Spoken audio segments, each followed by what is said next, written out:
To you? No. Tell No, us she was in a about coma. that. She was in a coma. She was in a coma. Yeah, she was in a coma. She tried to come out of a coma after about 5 days, but the doctors knew her brain wasn't, she wasn't ready for it. So they had to put her back in. That gives you a little sense of who she is. She's a determined person. That fight for life was there. But she had to be put back under because the seriousness of her brain injury needed time. Yeah. And as you were there each day, were you able to see a little bit of progress in her each day, or what was it like? It was just... No, that first week was just, every day was just, we didn't know if we were going to lose her that day. Yeah.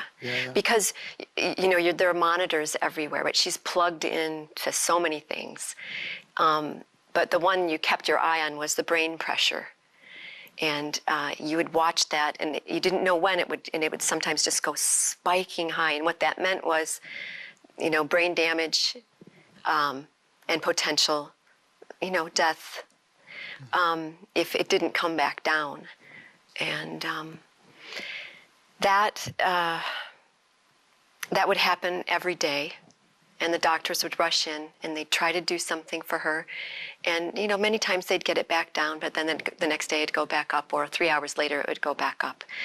So one day we were sitting there. I was with my nephew, actually, because the family would come and help keep vigil with us.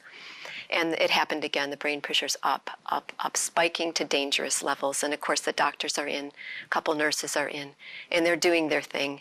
And we're just praying. And actually, that's the day that somebody came to me and said, "Mrs. Delora, there's somebody here to see you." And I'm like, all right, who is coming to see me? My daughter's on death's door. Who are these people who show up at the ICU? And then they told me his name's Tom Nemi.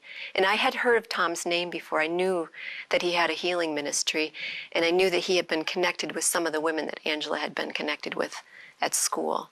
Okay. So I went out. COVID-19, so we have to be careful about how many people we can have on the set at the same time. But what went out